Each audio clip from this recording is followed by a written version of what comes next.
All right, everyone. Steve Metrics here of Db8 Sports with your boy. DJ Triggs. And together we are Db8 Sports. We are back. It is the 1st of July.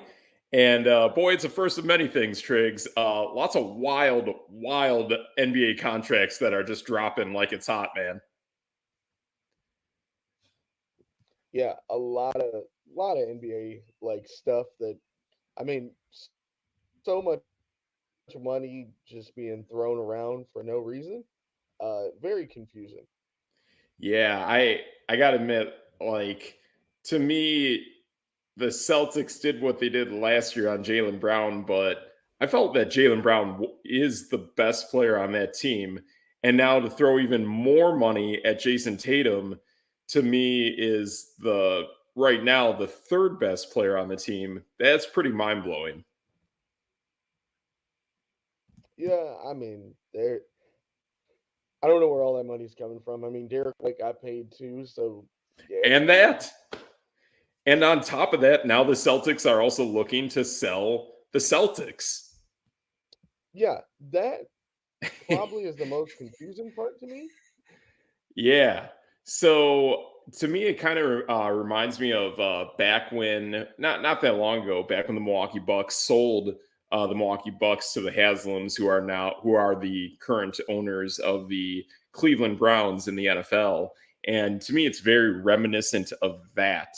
And that's kind of what's going on with the Celtics is they want to keep their same management in place. I want to say that is what's going on with the Milwaukee Bucks. They still have that same core group of management running the team, but whoever actually owns the team and makes those financial benefits, that is who is looking to buy and sell the team right now. So I think that's what's going on with the Celtics. We know Mark Cuban's trying to do that with the Mavericks.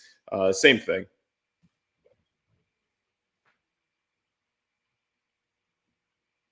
Yeah. So yeah, but that's going on. I think the other thing that made some pretty good news today was Dallas. Clay Thompson going from Golden State to Dallas, getting another shooter. To me, that's kind of what they were looking for, what they were needing. Outside of Kyrie and Luca, they kind of fall flat scoring wise. I think Clay brings that added scoring that team desperately needs. Yeah, like that's one of those things where, like, I I don't know if I really agree with it, but it's definitely an upgrade over, was it Derek Jones Jr. and guys like that. So I guess I don't know if Clay Thompson's going to be the right guy. Right. If he's a bit slower on defense, I- it's weird. Yeah, to me, it's a mix. I mean, it's a good scoring piece to go with, but still, his injury concerns, his age, the amount of time he's played in the league. I still think you need that other extra scorer that you can get for a better bang for the buck. That team still needs to bring in, and it's kind of like what we've been pointing out lately is that the West, when it comes to pace of play, is looking to be a little bit slower than what is going on at the height of the East. So I think somehow, some way, you got to get some of those teams out west have to bring in some of those faster paced players, but they're definitely going to be lesser known players at this point. Yeah, I agree. I mean, like I think Dallas had their best shot last year. A lot of teams in Yeah. the West have gotten better. Yep. Um, then obviously teams in the East have gotten better. I Yep. don't see Dallas getting back there again. It's just not really possible. Yeah, I'm with you on that, and plus, like, I still think you got some hot teams out west that didn't make the playoffs. You got teams like Sacramento, which are still really good, and then to me, the other team that's out there that didn't do anything last year, but the two of the last 3 years that we've seen them play, they've been excellent, and that is Memphis. I think Memphis absolutely comes back, absolutely gets back into the playoffs. I think that's a team that can definitely make some noise. And if that's the case, we're looking at least two of these teams that were in the tournament from the West last season are not going to be in it this upcoming season. Yeah. Memphis, yeah, I do like Memphis. I don't really know what they can do. Hmm. Um, I mean, obviously, the Thunder were the number one seed, Yes, or at least the top seed, tied for it, and then they signed I see Isaiah them doing it. Hartenstein. Yep. Um, they they've gotten better. Yes. I mean, 3 years, $87 million is kind of nuts. Right. uh, Right. for a backup center, Ooh. Okay. but I don't know why they did that when they could have easily went and got someone else. Gotcha. Gotcha. So I mean, they probably could have spent less, but I think they still have some concern that if they lose Chet, they got nothing. I think that's kind of the style of play that they're thinking about.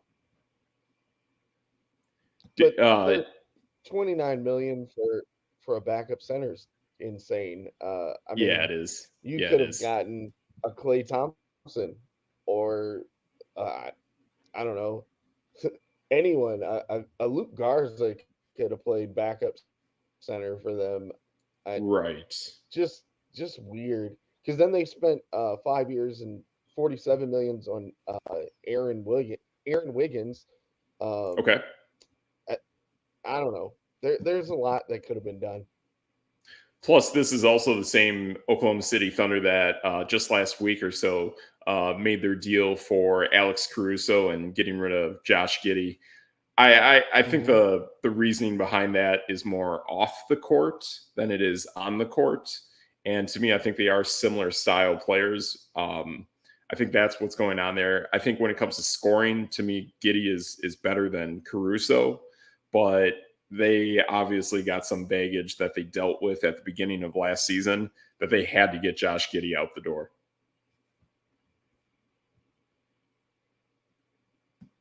Well, not even that. Just hearing they basically thought he was unplayable in the playoffs. So, Wow.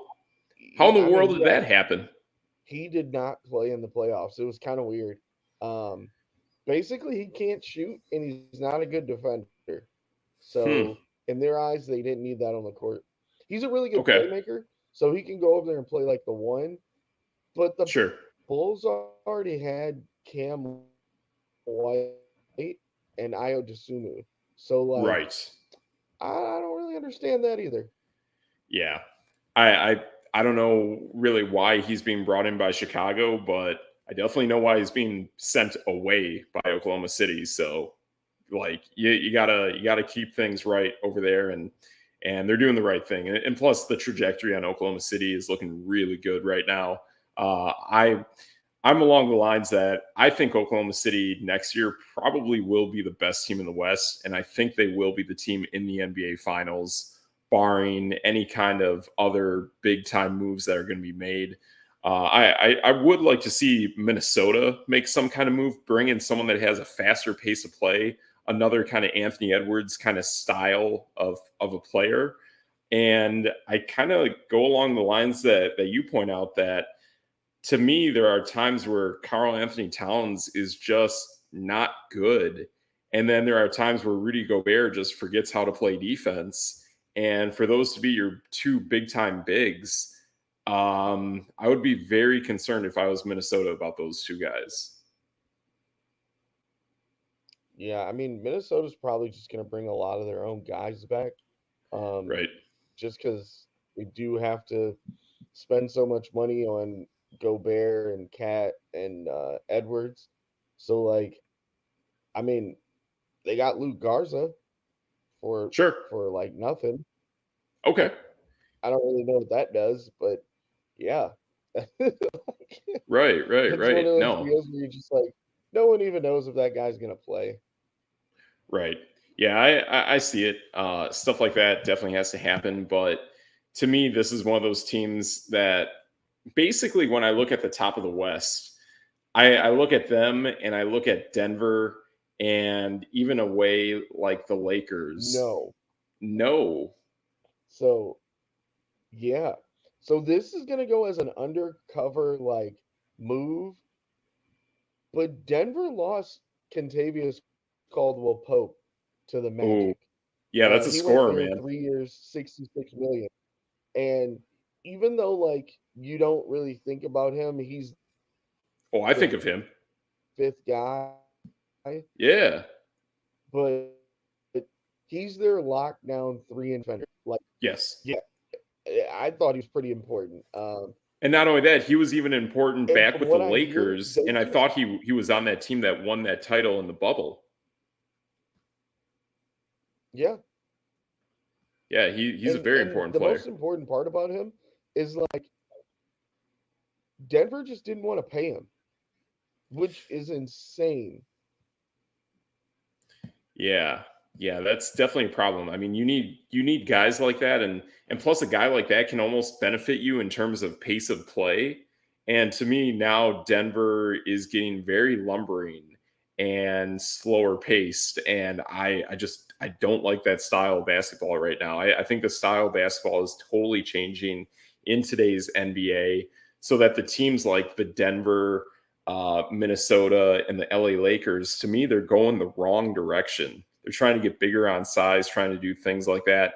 If I want to go out to the Eastern Conference, team that just made a lot of big moves, but to me did a whole lot of nothing and is just trying to sell tickets. The Philadelphia 76ers, to me, they are right there with those three teams I just mentioned out west. I just don't see it when, like what you just pointed out with the Orlando Magic, they're bringing in these savvy players. They're bringing in shooters. They didn't land Klay Thompson, but they landed Contavious Caldwell Pope. And those are exactly the kind of moves that you need to make in order to keep putting your franchise up to make that next step. And last year saw how well Orlando did going into the postseason. And I think now you add the moves they're making now. I think Orlando is definitely going to be one of those top four teams in the East going into next season. Yeah, if they grow, they also signed Goga Dazi. Okay. He's a 3 year, $25 million big. Um, so not very much money, but enough. Uh, if they continue to grow, they could be really good.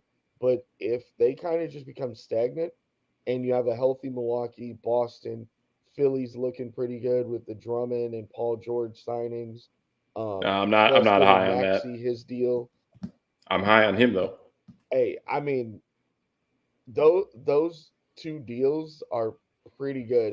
Plus they brought in Kelly Oubre or brought back Kelly Oubre. Paul Sure. George fits in pretty much.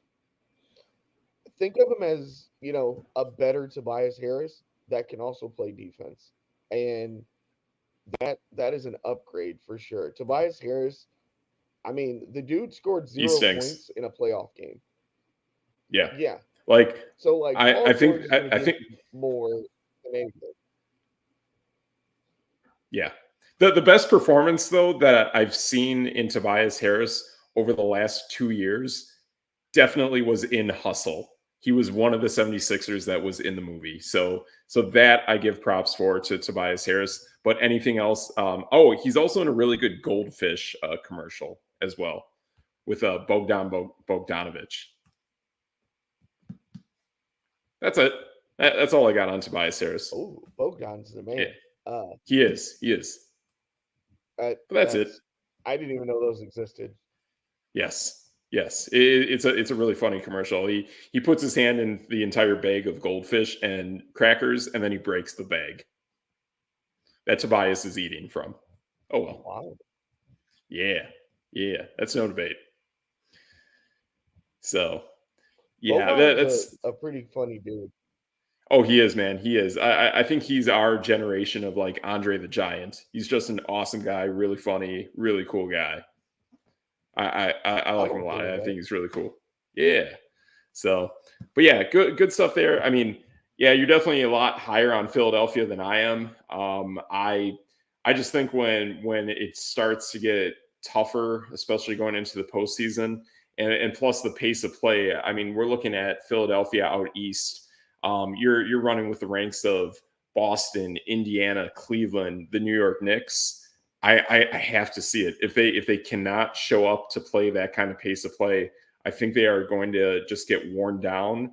And I could see them definitely making the postseason in the East, but I think there's this hype around them, just like we saw this past season, where I think going into the Eastern Conference playoffs, the team that actually had like the best or second best odds to represent the East in the NBA Finals this past season was the Philadelphia 76ers.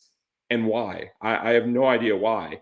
Now we're seeing that better kind of players added to that roster now, but I just don't think it's all that great. I mean, Paul George is one of those guys that he can just flat out ball out.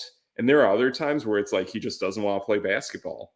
And it's like, it's got to be either or. To me, he's kind of like a slightly younger version of Kawhi Leonard. And ironically, they both played on the same team last season. Yeah, but Paul George can put up big numbers. I feel Totally. like most of the time that we've seen him in LA has been wasted. Like, Yes. I mean, Yes. just look at the playoff. Kawhi Leonard just didn't play at all. So it was kind of like, oh, we know what we're going to get with James Harden, who doesn't show up in the playoffs. Like, No. playoff P is a real thing. Paul George is Right. he is a dog, like a beast in the playoffs. But think back to Indiana, he had like Lance Stevenson and uh, Roy Hibbert and stuff like that, and it's like Right. Yep. the guy has never really had a team around him. He's just been Yes. by himself. Yeah. Yeah. No, I that's mean, well. What? Wait. He for was in for Oklahoma City though, God's sakes, right? yeah. And that was old Carmelo and Russell Westbrook. Oh, okay. All right. That's all I got. I'm just used to like Oklahoma City always being this dominant team, but I think that was where they kind of hit rock bottom, and then they reset with Chet and Shea, and okay, that makes sense. Yeah. So, Yeah. so Um, yeah, and then I mean, look at the Clippers. I mean, sure, Russell Westbrook was like the second best player on the team in the playoffs. right. Yeah, yeah, and like Russell to me is like he's definitely one of those cool pace of play guys. I mean, yeah, he thinks he can shoot the three like Steph, but he doesn't. But I always love the intensity that Russell Westbrook plays with. He's awesome like that. Um, Somehow his scoring isn't as great as what it used to, but I mean he was the king of triple doubles, so he's definitely running out of that juice moving forward. But I still like his style of play, but I think he needs something more around him. You know what? That would actually be a really interesting name. That's the kind of guy, if you could afford it, maybe a team like Minnesota could bring in to really ramp up that pace of play. I could see that kind of move going on. I think the LA Clippers, right now, with everything they got, I think they're just an absolute disaster. I think you got to blow up that whole thing.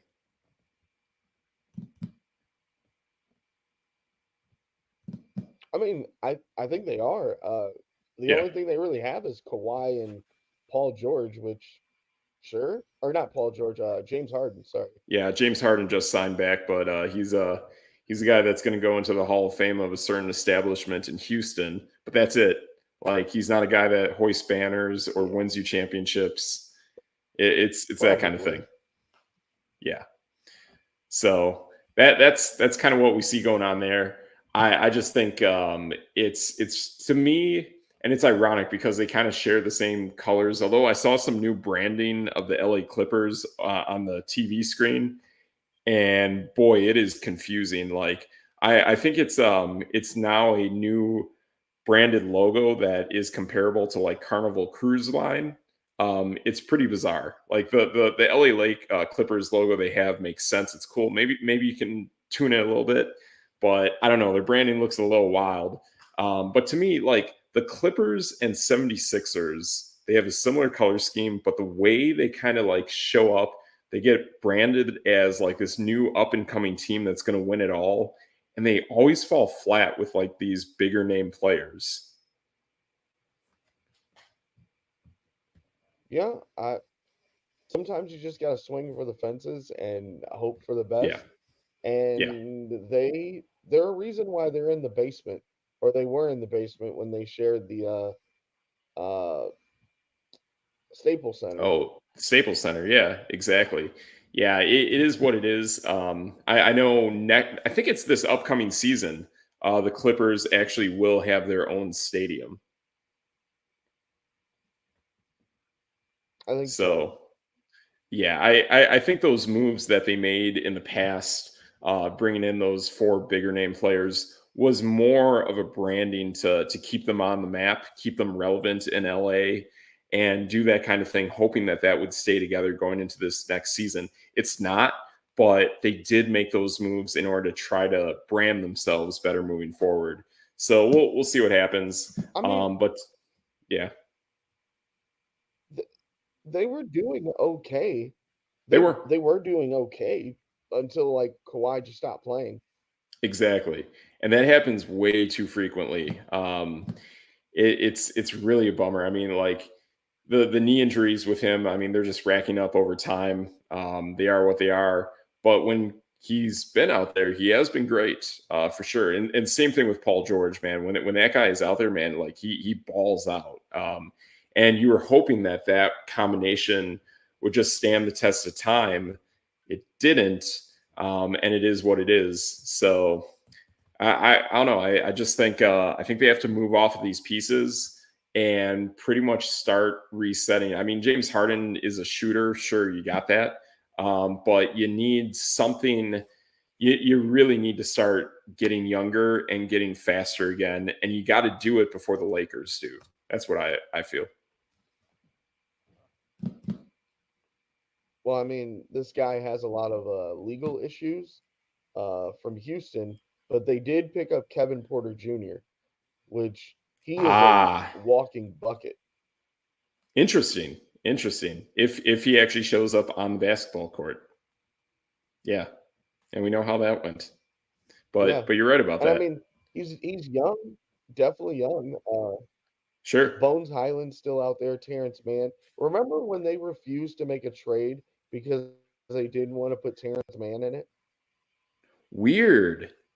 Wow. Yeah, that is right. That is pretty bizarre. That's it's kind of weird that that was Yeah. kind of a hiccup back then. But um, you got that, and I don't know.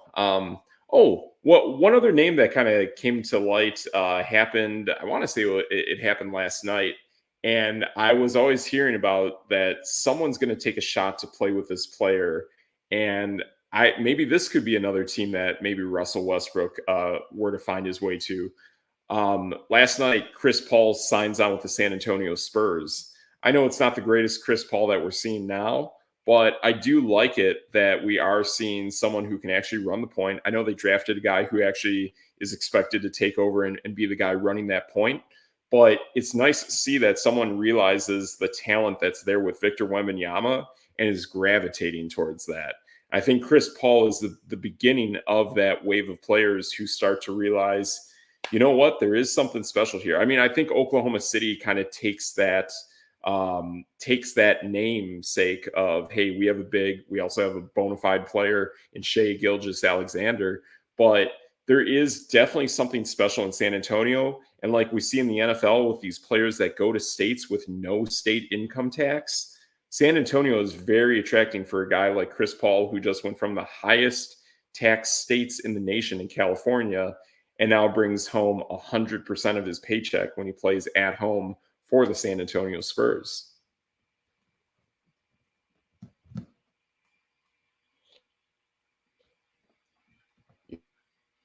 You know what?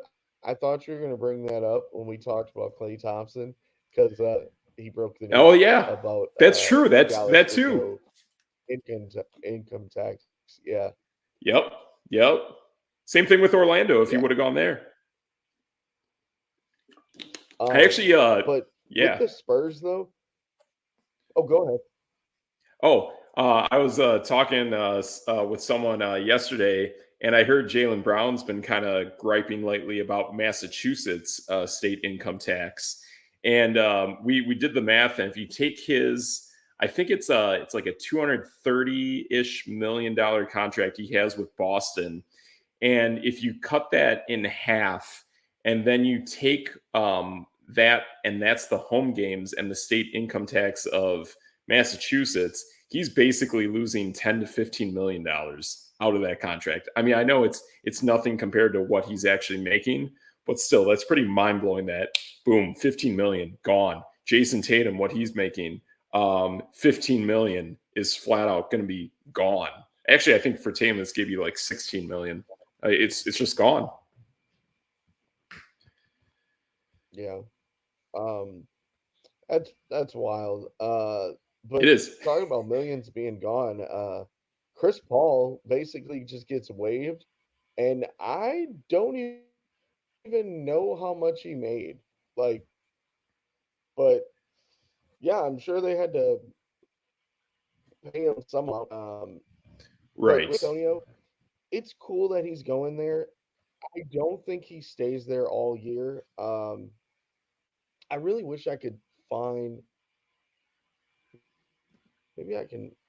I'm trying to find out how much he makes. I Um, know with San but Antonio, it's 11. it's one of those things where he fits right in at the one Sure. instead of Yep. Trey Jones. Then you Yep. have Stephon Castle, who they drafted 6'6" guard out of UConn. Yes. Um, Yeah, that kid's pretty good, man. I liked him there.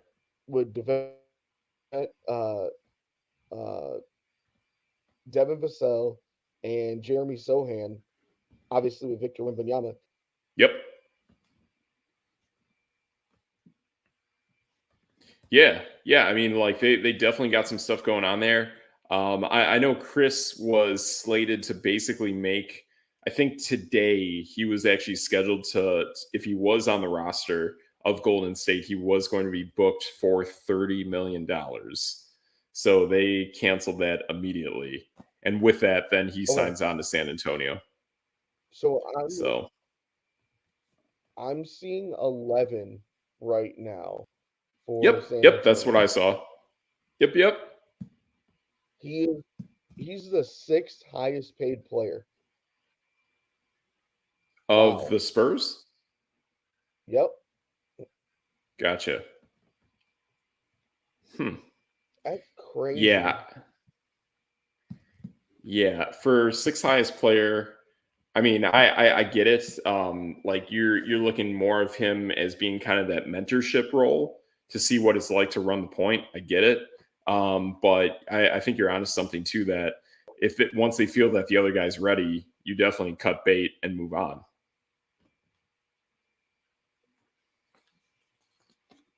Yeah, because Keldon Johnson like might not play. Like I said, Trey Jones is there. He's a pretty solid, normally backup point guard. Um, I don't know how much money San Antonio has, but I'm Sure. sure they have a lot when the highest paid player is only making 29 million. So like it Right. this is interesting.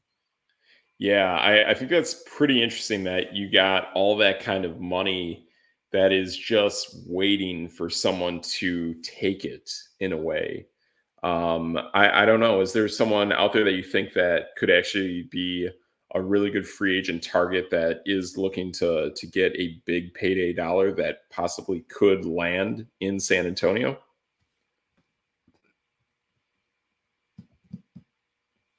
To, to be honest, no, Right. not really. Um, Yeah.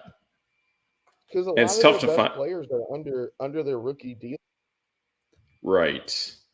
Yeah, I think we're at the point where we're just running out of players that demand that big payday dollar and are also younger in age. Like if they're out there, the teams that they're on, they're going to hold on to them hard and pay them that big dollar contract. I just think we're past the NBA draft. And now you have free agency going on, and the bigger name players have already signed on to those teams. So we are running out of players in that pool for guys that you can sign on to your team. But I do really like the guard that San Antonio drafted from Connecticut. I think the guy's really special. And I know a lot of people really like Dalton Klingon, but I think the guard was truly the best player on Connecticut. Yeah, I agree. I'm just kind of swiping through names Yeah. that are available still, and it's starting to get like, I mean, Gordon Hayward's still out there, and Lonnie Walker, Joe Ingles, like nobody Nah. that you're gonna throw a bag at. Yeah, we're running out of Um, guys, and if Gordon Hayward couldn't really get it going with Oklahoma City, I think he's just about done. so the one thing that I am, all right, we're gonna go Homer for a second here. Malik Yeah, bring it home. Beasley, Malik Yes, Malik Beasley has not been signed yet. that's a heck of a shooter too. I Uh-huh. if I'm Milwaukee, I would bring that guy back. If I'm San Antonio, I would definitely look at Malik Beasley as well. Get more shooting, get something like that. I think Malik Beasley definitely has a market for sure. I think that's that special kind of lesser known player that has high scoring potency and can actually keep your pace of play moving. And I think he's kind of okay at defense too, right? Yeah, he's a plus defender. Sure. But the Bucks did go and sign DeLon Wright, which I mean, for what it's worth, he was with Miami. He's 6'5". He's a little older now. I mean, I think he's like 32 or something, Mm, but he does shoot the ball. He's basically like Malik Beasley. He okay. shoots the ball at like high 30s. I mean, Malik Beasley Sure. had a career year last year and shot like 40%. But Okay. DeLon Wright for his I'm just looking at it now. For his career, he's a 36% three-point shooter. That's pretty solid. That is pretty solid. Yeah, right there. That's solid. That's exactly what you asked for from shooting three. That works. That's a good I move. mean, except he's played on like every team in the NBA. Some guys just do that, and so has Chris Paul. Toronto, Washington, Atlanta, Dallas, Detroit, Sacramento, Memphis. That's Vancouver. nuts. Yeah, yeah. It's every city that you can name. So that's cool. I like it. Montreal. There you go. So yeah, that's pretty cool, man. Yeah, guys like that. I mean, I'm fine with that, and if that's what it takes to kind of keep the ball rolling in the right direction with Milwaukee, also bring that defensive stamina. I really get the feeling too that now that Darvin Ham is back, I think he's really gonna hone in on bringing that defensive capability. I've always said, even though the Bucks had Drew Holiday, someone behind the scenes behind Mike Budenholzer was really the true puppet master working those strings on defense and making sure that Milwaukee had those defensive stops. And to this day, I still think that's Darvin Ham.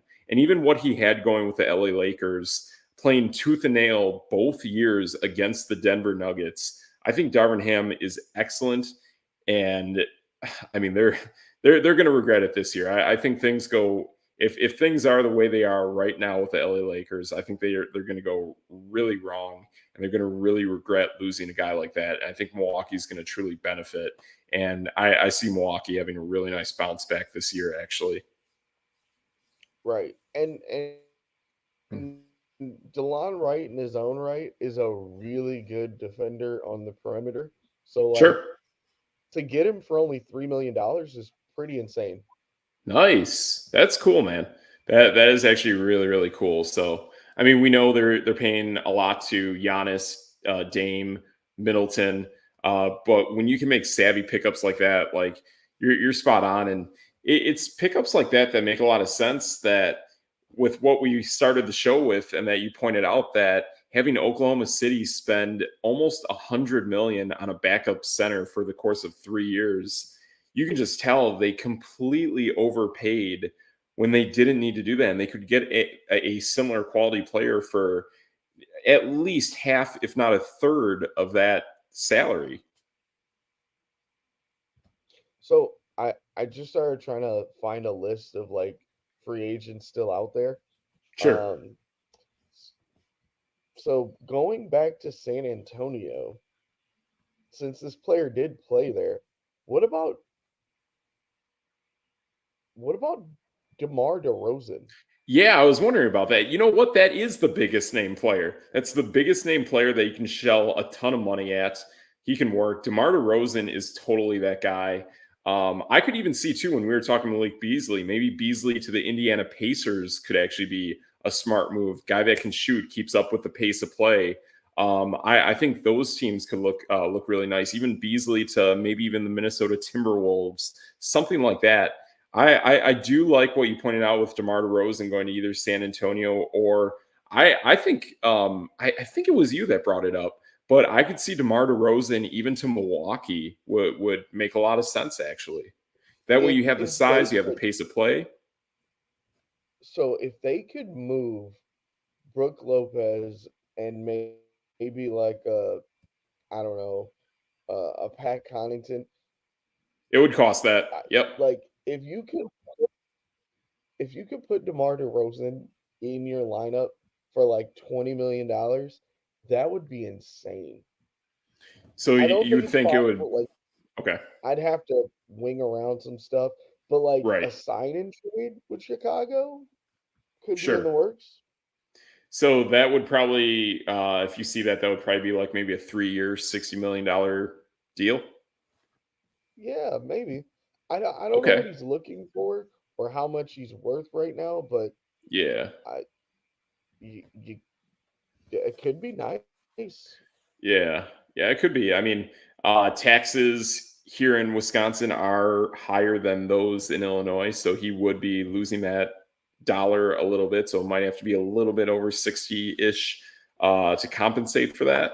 So I get that. But I think DeMar DeRozan with Milwaukee, or even like you said, DeMar DeRozan with San Antonio would be really, really cool. So, I'm trying to see how much the market is going for him, but it is not easy to find. mm, mm. Yeah. So I mean, there's that going on, and then the players that were brought into the draft, who like which team, or is there a player that really stands out that you think is going to really be in a good situation to grow and develop and succeed? Was there anything from the NBA draft that really caught your eye?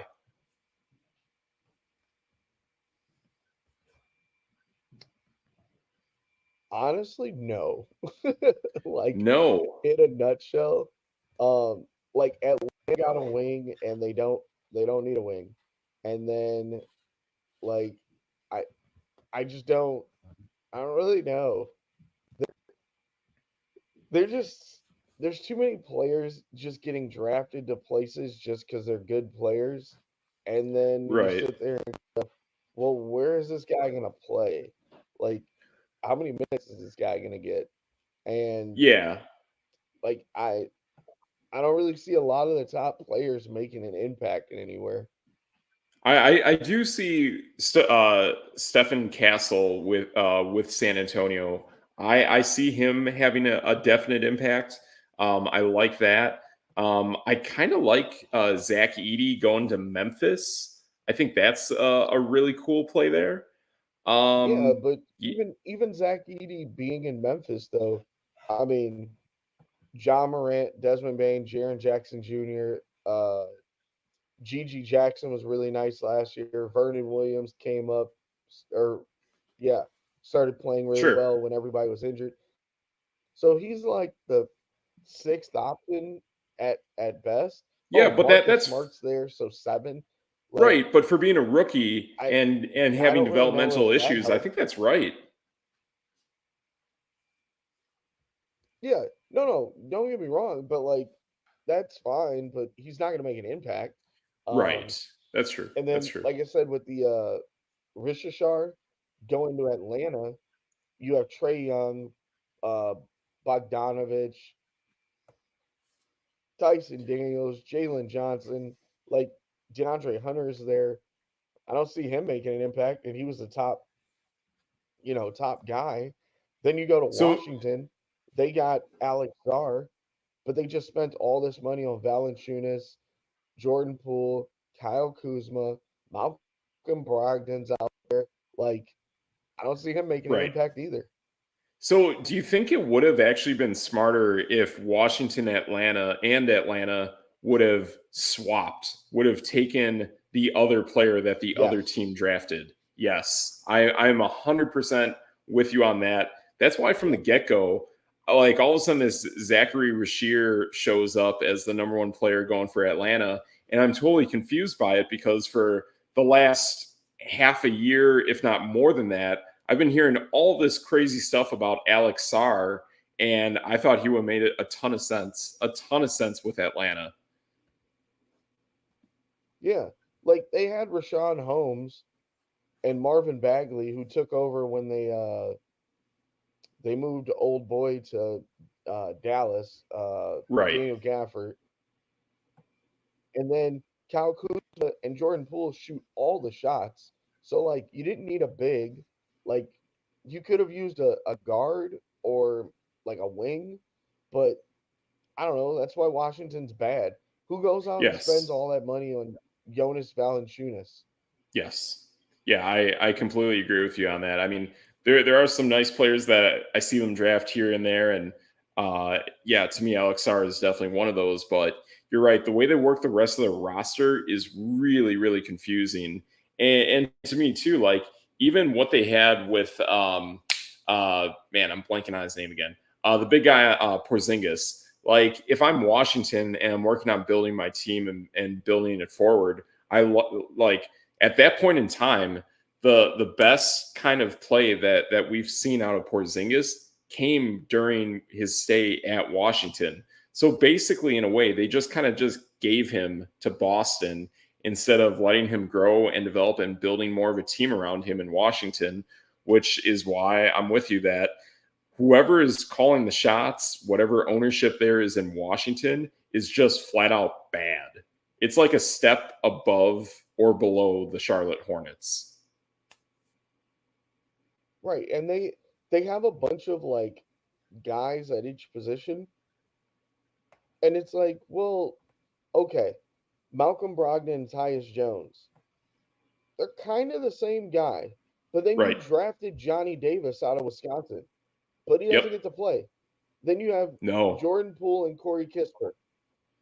Well, then you drafted Bilal Kumbalali, and he doesn't get to play. Then you have Kyle Right. Kuzma and like Landry Shamit and Patrick Baldwin and Alex Zar aren't going to be able to play. Then you got Valanciunas and Rashawn Holmes, but then you pick up Marvin Bagley. Like, what are they doing?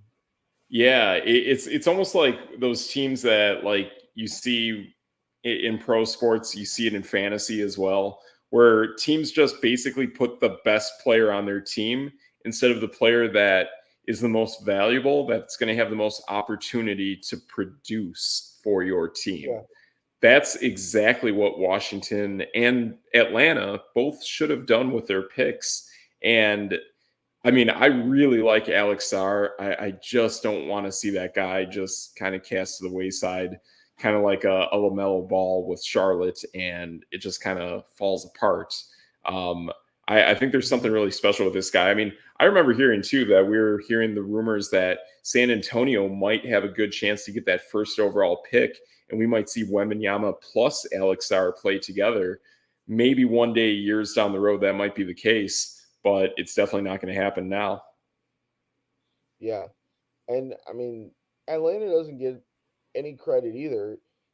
They basically traded Dejounte Murray for like a bag of chips, and Was it a like, good bag of chips? What's your favorite bag of chips? ooh, we actually I just said this the other day that I haven't had these chips in forever. Do you remember those like French onion sun chips? Oh.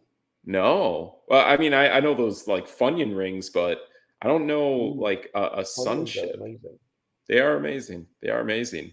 I got to go. Miss Vicky's jalapeno chips. What is that? Yeah, like normally I want to say you can find them at like a Jimmy John's or like some other kind of like local sub shop. If you find Miss Vicky's jalapeno chips, those are insane, man. Like they hit with that jalapeno plus like the saltiness of the chip. It's a perfect combination. It almost has like a little look of like basil on the chips. They're beautiful, like tons of flavor.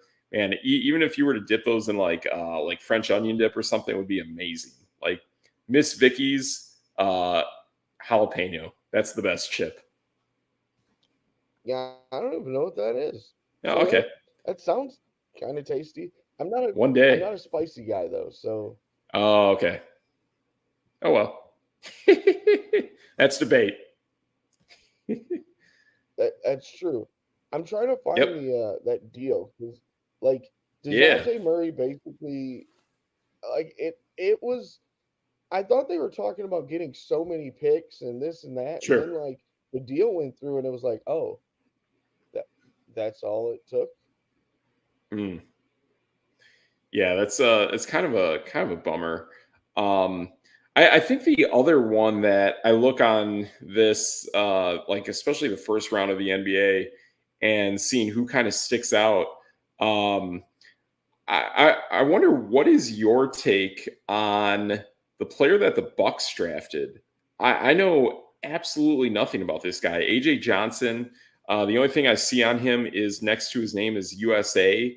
I've heard from some people I've spoken about him. They said he developed in Australia.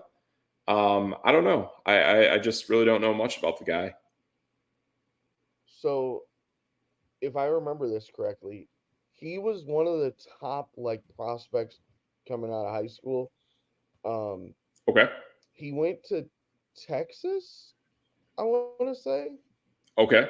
Oh, I hope I'm not getting California and Texas mixed up. He's either from California and went to Texas, or he's from Texas and went to California. But Okay. basically, the coach left that recruited him, and he was like, Okay. "Oh, f that, I'm out of here." And being a top prospect, Gotcha. he was like, "I'm just gonna go play pro." He he basically took the Brandon Jennings route. Interesting. So if I had to guess, I would think that what we're talking about is probably him going from California to Texas.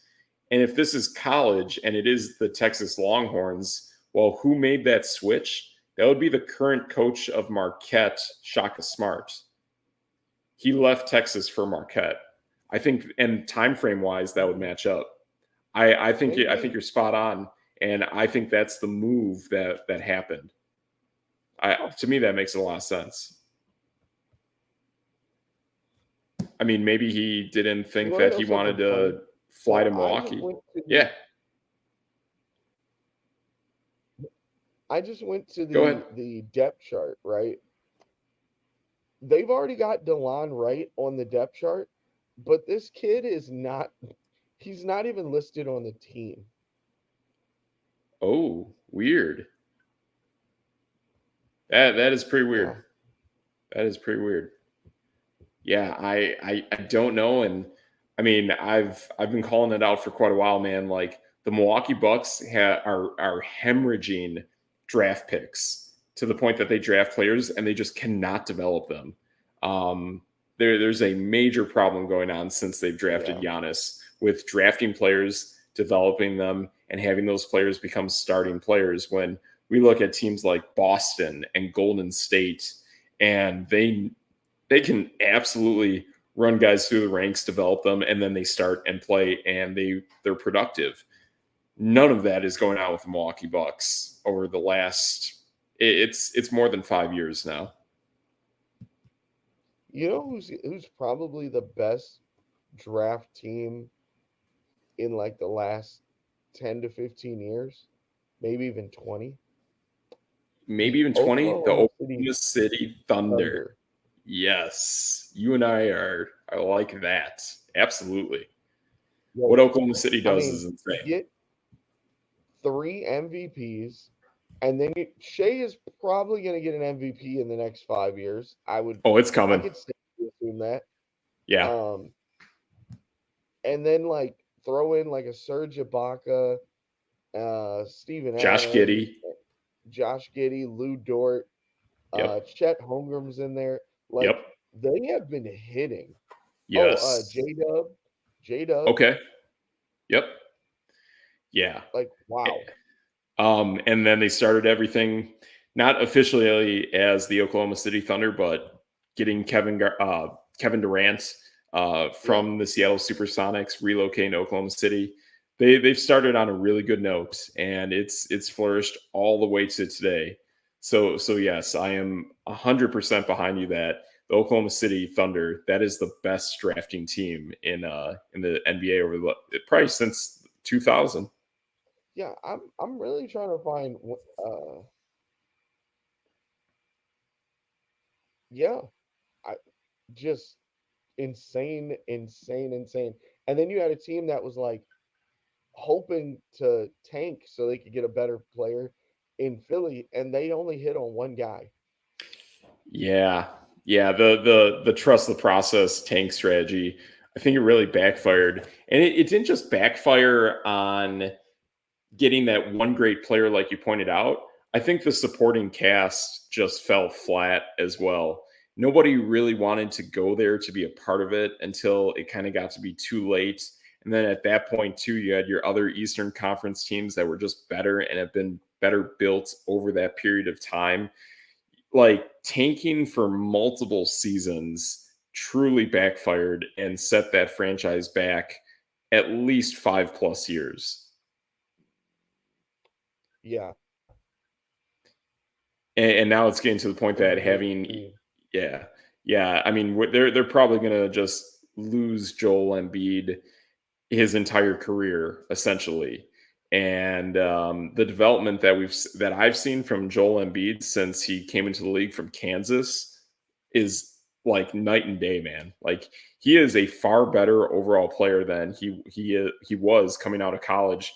The shooting ability of Embiid to where it is now is absolutely amazing, but he's had some health issues, and it's I just don't think it's going to happen in Philadelphia. I think that's a team that is really having some problems, really figuring out their core group of guys and trying to develop young players.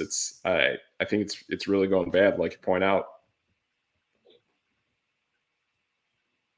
Okay, so I know we kind of yeah, I went down the rabbit hole. So the reason I saw that it. what's his name, AJ Johnson left UT. So it was not Shaka Smart, because Shaka Smart was a couple years ago. This guy's Oh, really young. He's like 19 or something. So oh, okay. it was Chris Beard. I don't know if you remember that name, Oh, oh, I know. but He had some issues. yes. You have the domestic abuse issue, and this would have actually been Texas A&M. So he was probably committed to Texas A&M when, or sorry, Chris Beard was Texas Tech. My bad. No, Same school as Patrick Mahomes. So this would have been no, Texas Tech, Chris, no, no, he's Texas. I'm looking at his shirt. It's a Longhorn. right? But Chris Beard took the Texas job after he got terminated from Texas Tech. No, it's showing that he got terminated from Texas. He was hired at uh So he yes, already. and but he got recently fired too. Oh, so he got fired twice recently. Yes, Oh, gotcha. Okay. Wow, that's weird, yes. man. I did not know that. At least I'm trying to follow all of this. Yeah, you definitely got a rabbit Yeah, the hole there. University of Texas has, has fired Texas basketball coach Chris Beard weeks after he was charged with third degree felony for family Assault? violence. This was Yikes. January Oh, of last wow. year. Holy smokes. Holy smokes. That's fast, man. Wow. Yeah, so basically around the Okay. time that this young man would have been like signing up and like Yeah. gonna play this Yep. year, Yep. this guy gets fired. Gotcha. So he said, yeah, this is just a lose-lose situation. I'm going to take my talents to Australia, just like the Ball brothers did, and develop down there and then work my way back to the United States. Hmm. That's a smart route, man, actually. Like Yep. it's actually really smart. So I like it. I mean, if you have to, I yeah. I'd much rather play at yeah, the University of Texas, though. Exactly. Yeah. I mean, definitely University of Texas. You definitely have some other universities within that area that are really strong basketball wise. I mean, even Southern Methodist has always been one of those perennial powerhouses down there. Texas A&M, Texas Tech, you got those. But yeah, if he didn't see that he would be able to work with the coach he had, and before Chris Beard had what he has going on now, Chris Beard was truly one of the absolute best college basketball coaches. What he did with Texas Tech, a tech school, to ramp them up to be one of the absolute best in all of college is insane. I mean, you could make the case that probably both him and Dan Hurley doing what they've done with less is probably the most impressive in college, as well as to me, like a guy like Nate Oates, who is one of Dan Hurley's former assistants. I think those three guys have done a lot of great things for men's college basketball. But I think that's what we need to see to get better NBA drafts moving forward. We need to see something where like college guys stay at least 2 years to get more development and become better players that they will be more pro ready.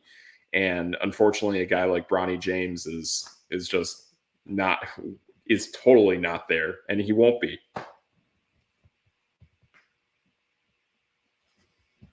Yeah. Speaking of Ronnie, I hope the young man gets to play. Like, I don't know how it'll work out, but sure. Yeah, I like the guy. I've heard he's a great person, just not an NBA player. I don't like this stuff being forced on him, and I really like. I think the thing that is really coming that's going to be awesome is his younger brother. His younger brother is just awesome. Like that is a guy that 3 years from now we will see in the NBA. And I've heard awesome things about that guy. I think that guy's going to be a terrific player. Um, but LeBron James isn't going to have probably 3 years left in him, in my opinion. But maybe he does. But Yeah. like that's the younger son that's really going to have a real career. I feel. So, speaking of LeBron, it has just been dropped that he will take a pay cut if they try to sign someone like DeMar DeRozan. Oh, wow, that's wild, man. That is pretty wild. Like that changes things for sure. That really just changes things. I mean, at that point, then Bronny James definitely becomes Thanasis Antetokounmpo. But like, man, landing a guy like DeMar DeRozan would be big.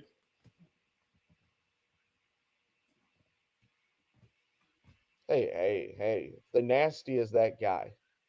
He is. But hey, getting like what 3 million a year or whatever his salary is to basically be on the same team as your brother, that's what it takes, man.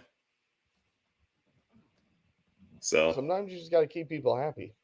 I agree, and I think that's exactly what's going on with the Lakers because they feel that with what they have now, losing LeBron to them would be very devastating to that franchise. They're just not in a position Right. that now that they can make it happen. I do think, though, I mean, I have seen their draft picks moving forward.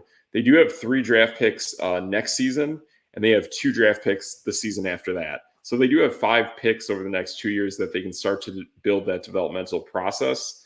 And I want to say Austin Reeves is one of those guys that they have developed that I think they can make happen. But they definitely need some time to get there. So it'll take a bit, but for now, you can just tell they're going all in on LeBron and whatever demands he wants to make, like Aaron Rodgers with the New York Jets. They're gonna let him make those demands. Yeah, I'm thinking they're gonna move a couple of those picks for um probably a big name player. Like Okay, I know it might seem weird, but could they put enough money together for Kawhi Leonard? maybe. I mean, that's something that you would like. I would not. I would not make that deal. If you could get off some of the money, maybe.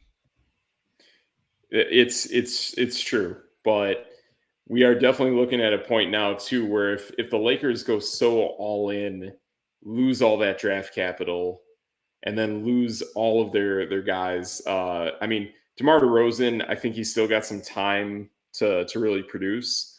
But losing a guy, I mean, they're probably going to lose Anthony Davis, LeBron James within the next 2 to 3 years. Yep. So And that's why Kawhi Leonard would match up with that timeline.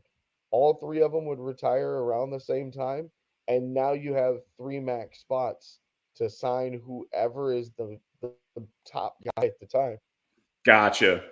I didn't think about the cash equivalent of that. Okay, that makes sense. That is interesting. Boy, that is wild how basketball works. Yeah, all the stars that come out around the same time sign basically the same contracts, so you can move them for each other, but nobody else. Interesting. Okay. That is really interesting. I never thought about that. So now that makes more sense of how the money moves and players move in the NBA. So that's why you can bring more big names together and then all of a sudden they vanish, but then all of a sudden that team brings them back together somehow, some way in the future. That's interesting. Yeah, and with the way they set everything up, and that's why that 65 game threshold was such a big deal. Sure. If you make an all NBA team, you get that super max. If you Gotcha. don't, you get a max contract. So like then max guys get moved for anything and super max guys don't leave at all. Interesting. Gotcha. That's pretty cool, man. That is actually really cool how that works. Um, so yeah, that's pretty cool. When it comes to naming that all NBA team, who are the ones submitting those votes? I think it's just like writers and reporters and stuff. Hmm. Hmm. Writers and I can't remember reporters. what the Okay. equivalent is. I think coaches may have a little bit, but I'm not sure. Yeah, because like I don't think it should just be writers and reporters. I could see something like what you're talking about with coaches, and also like I would actually want GMs to be a part of that. Because like when I listen to various sports shows, and I mean I'm more in tune with the NFL.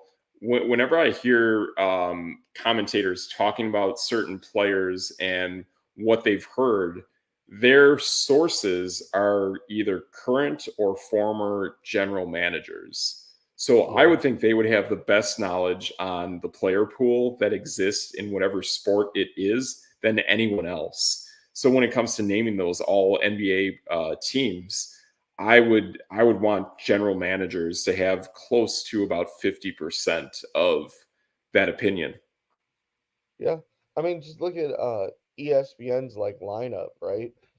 Sure. Most of the football like talking heads that they have are former GMs Yeah, and or also like one of special the operations or whatever. right. Yeah, they have one that's from like an ex New York Jet, and what that guy says, like, there's a reason why he got canned from the Jets. Like, just saying.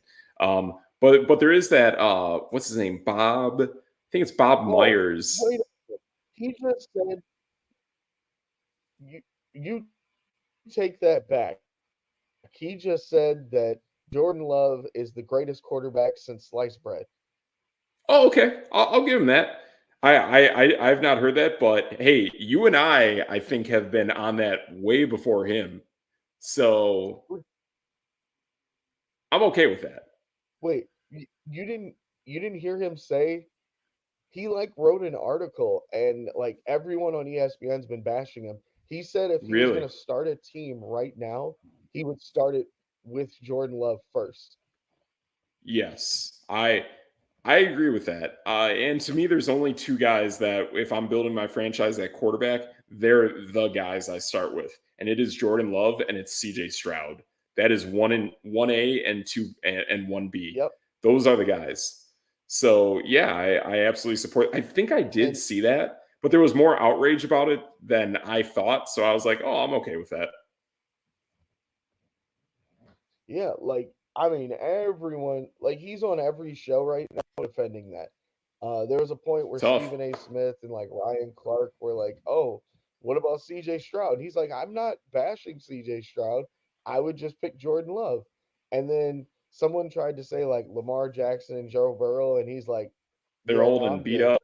Jordan Love." Absolutely. Absolutely. Like the ceiling's the limit for a guy like Jordan Love. His athleticism plus the way that he threw some dimes towards the end of last season against Chicago and Minnesota, which are actually two of the better defenses in the league, to me were very, very shocking. So I was kind of shocked by that. I also know there's a former GM who's part of the table that they've had for the NBA Finals on ESPN. I want to say his name is Bob something or other. He's a cool guy. He's got some good Bob insights. Myers. I He was Bob Myers, yeah, he was for Golden State. gotcha, gotcha. So yeah, he's a cool guy. So yeah, like you got those former GMs working there. I've seen him a few times on a few different networks. I want to say primarily Fox for the most part, but the ex general manager for the Atlanta Falcons back when it was him alongside Dan Quinn. I want to say that was the team that actually lost to the Patriots in that crazy Super Bowl back when that epic comeback. He was the GM that orchestrated putting that team together. He's a really cool guy if you ever hear him speak too. So pretty cool stuff. But yeah, that's pretty much everything we got going for today with NBA free agency and NBA draft recap. So I think now that we're talking about football, I think next week moving forward, it's going to be all in on the NFL, bud. I don't know. We might have some big trades from the NBA happening. Oh my. Okay. It's only been one day of free agency. Oh, that's It could true. go bananas. It could go bananas. Okay. All right. Well, yeah, we'll see. I mean, we'll see what happens with the movement of the NBA, and we'll get the gears going on football. So if it's more than 1 week, then we're ready. Wait, one Wait. one one moment. So Okay. we don't do this very often, Okay. but one of my favorite hockey teams is the Tampa Bay Lightning, Okay. and 16-year veteran Steven Stamkos just signed with the Predators. Ooh. And that is the feeder team of our local Milwaukee Admirals is the It is, Predators. So but that is Steven pretty cool. Stamkos is like legendary. Interesting. Okay. Cool. Yeah, that's pretty I mean, I don't interesting. know how old he is, Right. but he's been around for 16 seasons, so he's pretty old. Sure. Sure. But I mean, in hockey, like you can play a long time in hockey. So those guys are awesome. They're grinders. You can definitely have a really Oh, lengthy hockey career. So it's pretty cool. he's only 34. For some reason, I was Okay. thinking like 40. Oh, he's got time. He's got time. Yeah, So no, that's cool, man. I definitely like that. I like seeing the Predators being good, considering they are an affiliate or they are the team that the Milwaukee Admirals move up to become from the minor leagues. So that's cool. And Nashville is a pretty cool city, and it's a bit of a drive for us from Wisconsin, but it's not the worst drive. True. So it's pretty cool, man. So I think we got everything going for tonight. So that's a good show. So we'll see you back next week, same time, same place. I'm Steve Metrics. That's your boy. DJ Triggs. And together we are No Debate Sports, and that's No Debate.